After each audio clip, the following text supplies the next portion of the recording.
A long time ago, in a country far, far away, a young boy dreamed of enlightenment and of learning great things.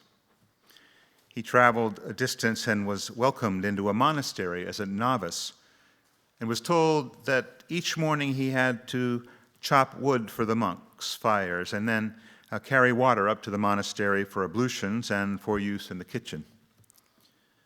He attended prayers regularly, but the teaching he was given was rather sparse. One day he was told to take some tea to the abbot in his chambers, and he did so. When the abbot looked up and saw the young boy approaching with the tea, he saw that he looked sad and asked why. The young novice replied, "Every day all I do is chop wood and carry water. I want to learn, I want to understand things, I want to be great one day like you." The abbot smiled at the boy, looking him over again, and then gestured to the many scrolls on the shelves lining the walls. He said, "When I started, I was just like you. Every day I would chop wood, chop the firewood, and haul the water. And like you, I understood that someone had to do those things, but like you, I wanted to move forward. Eventually, I did. Following the path, I read all of the scrolls. I learned from the teachers. I met with princes. And after a long time, people began to come to me for guidance and teaching. I became the abbot. Now, I understand that the key to everything is that everything is chopping wood and hauling water. And if one does everything mindfully, it is all the same." It's supposed that this story was developed from a Chinese Zen poem written 1,200 years ago at about the same time that Shantideva was writing The Way of the Bodhisattva in Western India. The lay Chinese Buddhist, known simply as Layman Pang, wrote these words: "My daily activities are not unusual. I am just naturally in harmony with them, grasping nothing, discarding nothing. In every place there's no hindrance, no conflict. How miraculous and wondrous, hauling water and carrying firewood." Ultimately, this was turned into the koan, or saying, "Before enlightenment, chop wood, carry water. After enlightenment, chop wood, carry water." And in many ways, this simple saying speaks to both the simplicity and the complexity of Buddhism. One way of expressing the Buddhist perspective might be to say that we have everything we need to live an enlightened life, and we carry and guard so much that we need to let go before we can lead an enlightened life. As Patty mentioned, earlier Buddhist philosophy began when Siddhartha Gautama achieved enlightenment and decided then to turn back into the world to teach. In his first discourse or sermon, he talked about the 4 noble truths. The first noble truth is that life always involves suffering in obvious and subtle forms. Even when things seem good, we always tend to feel a little undercurrent of anxiety or uncertainty inside. The second truth is that the cause of suffering is craving and fundamental ignorance. We suffer because of our mistaken belief that we are separate, independent. The painful and futile struggle to maintain this delusion of ego is known as samsara, or the cyclical existence that we're all trapped in. The third noble truth, and the good news, is that our delusions can be temporary, like passing clouds that obscure the sun of our enlightened nature, which is always present. Therefore, suffering can end because we can cleanse those thoughts away, and an awakened mind is always available to us. The fourth noble truth is that by living ethically, practicing meditation, and developing wisdom, we can take exactly the same journey to enlightenment and freedom from suffering that the Buddhas do. We, too, can wake up.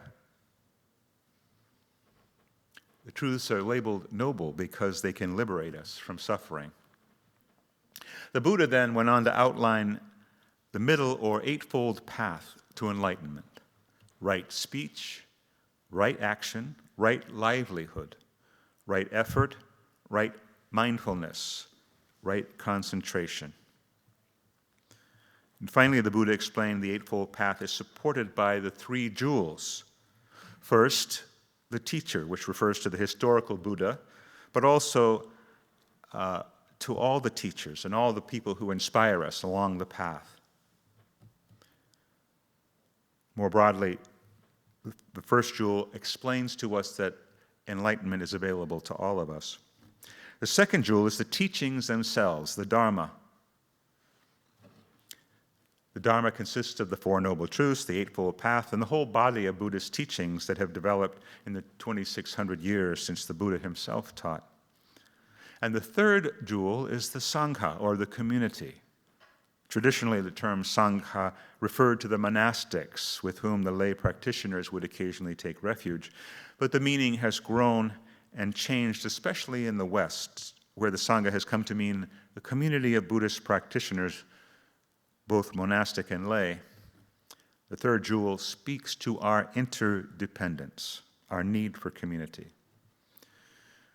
Today we've approached Buddhism by means of the 6 paramitas, or perfections: generosity, discipline, patience, joyful exertion, meditation, and wisdom, or more accurately, wisdom beyond wisdom. It's said that each of the 6 paramitas contain all the others. If we take meditation, for example, we can say first and foremost that it requires discipline that must be maintained to be effective. It's a joyful activity that requires patience. And it is a generous activity in the sense of being a benefit both to oneself that may ultimately be transmitted to others through a more enlightened presence.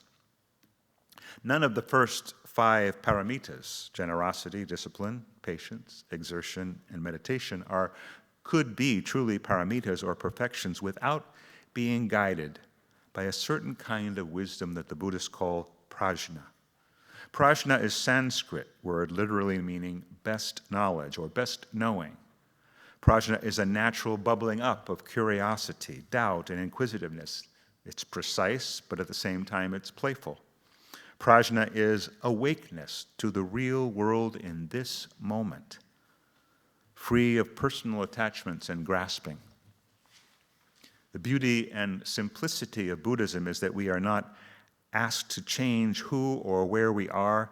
We are simply asked to engage this world here and now with different eyes and with different practices. As we attempt to live in this world responsibly, we do need to develop a perspective that will hold us and keep us centered, keep us present if we truly hope to make a difference. We need that center from which we can act. These Buddhist practices, the Bodhisattva path in particular, as we've explained them today, one following the other can help deepen our lives and make them more centered, more productive. We can engage in the simplest tasks and endeavors that challenge with a certain awareness, a certain equanimity. The important idea, however, is to return to who we are at our center, but letting go of all that entraps us and ties us in knots. The point of Buddhism is just this: emptying. And out of this emptying, returning home, understanding that our personal identities are exactly identical with the great oneness or emptiness, or however you sense that thing that is more than yourself. We have to learn this truth completely with our bodies and our minds to find that we can generally open our hands and come to know each other in service. The chalice lighting we shared this morning is one that the congregation has spoken for a number of years. It was being shared before I arrived. We haven't used it that much lately. But just this past week, I looked at the source of these words and found the original poem by Dag Hammarskjöld. And it reads, "Each day the first day, each day a life. Each morning we must hold out the chalice of our being to receive, to carry, to give back. It must be held out empty, for the past must only be reflected in its polish, its shape, its capacity. What I want to remind you of this morning really is the beauty and the grace of this moment, this home, this very place where we find wisdom. This moment reveals what needs to be done and what can be left alone. Whatever traditions we claim, whatever religion we embrace, this moment shows its truth. This right here and right now moment is the great play of existence, of life and death, of all that was and is and shall be. This very moment is both the doorway to heaven and heaven itself. Our teachers and friends who have been here before us, who have walked before us, stand at the door beckoning. They smile, they look us up and down. They've been here before.